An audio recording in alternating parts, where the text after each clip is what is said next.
मथुरा का महल, और कंस की आंखों में नींद नहीं, सिर्फ डर था। एक एक करके उसके सबसे खतरनाक असुर मौत के मुंह में समा चुके थे। पूतना, शक्टासुर और तृणावर्त, सबका अंत एक नन्हे से बालक के हाथों हुआ था। कंस के दिमाग में बस एक ही सवाल गूंज रहा था, आखिर ये बालक है कौन जो मृत्यु से भी नहीं डरता।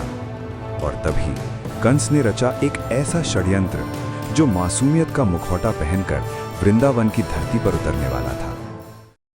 पूतना खत्म हो चुकी थी, शक्टासुर के परखच्चे उड़ चुके थे और तृणावर्त तो हवा में ही विलीन हो गया था।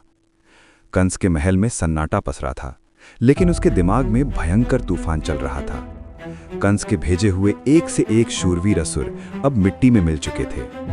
कंस की रातों की नींद उड़ चुकी थी। उसे समझ नहीं आ रहा था कि वो छोटा सा बालक आखिर है क्या। जब कंस को ये खबर मिली कि कृष्ण और बलराम गोकुल छोड़कर वृंदावन आ गए हैं, तो उसकी चिंता और घबराहट और बढ़ गई। तभी कंस ने वत्सासुर नाम के एक मायावी असुर को बुलाया।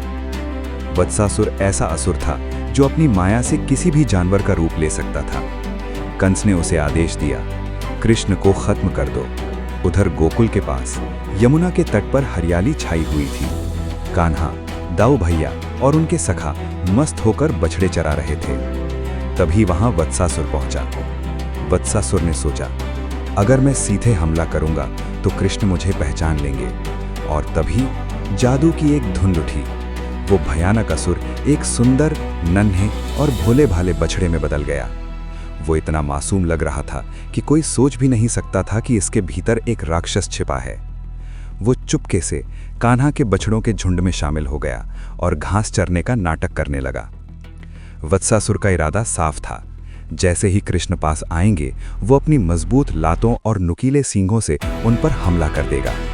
ग्वाल बाल उसे पहचान नहीं पाए, लेकिन हमारे कन्हैया, वो तो अंतर्यामी है। सर्वज्ञ कृष्ण ने तुरंत समझ लिया कि इस बछड़ों के झुंड में एक शत्रु छिपा बैठा है। उन्होंने तिरछी नजरों से दाऊ भैया की ओर देखा और हल्की सी मुस्कान बिखेर दी, मानो कह रहे हों, देखो भैया, आज एक और शिकार खुद जाल में फंस गया है। और मुस्कुराते हुए कान्हा धीरे धीरे उस मायावी बछड़े की ओर बढ़ने लगे। जैसे ही कृष्ण वत्सासुर के पास पहुंचे, उन्होंने बिजली की फुर्ती से उसकी पिछली दोनों टांगे और पूंछ एक साथ पकड़ ली।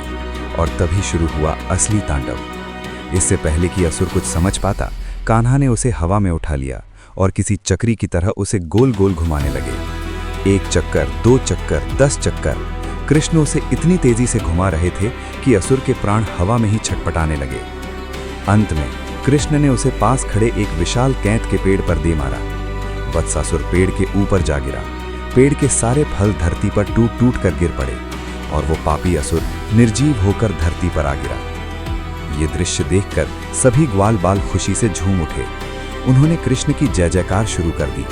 आकाश से देवताओं ने फूलों की वर्षा की। सखाओं को लगा कि कृष्ण ने खेल खेल में ही एक बहुत बड़े संकट को टाल दिया है। वत्सासुर कुबुद्धि और छल का प्रतीक है। जो लोग बाहर से सीधे साधे दिखते हैं लेकिन भीतर शत्रुता छिपाए रखते हैं, वे वत्सासुर जैसे ही होते हैं। भगवान ने उसका वध करके ये सिखाया कि छल कपट करने वालों का अंत अंततः निश्चित है।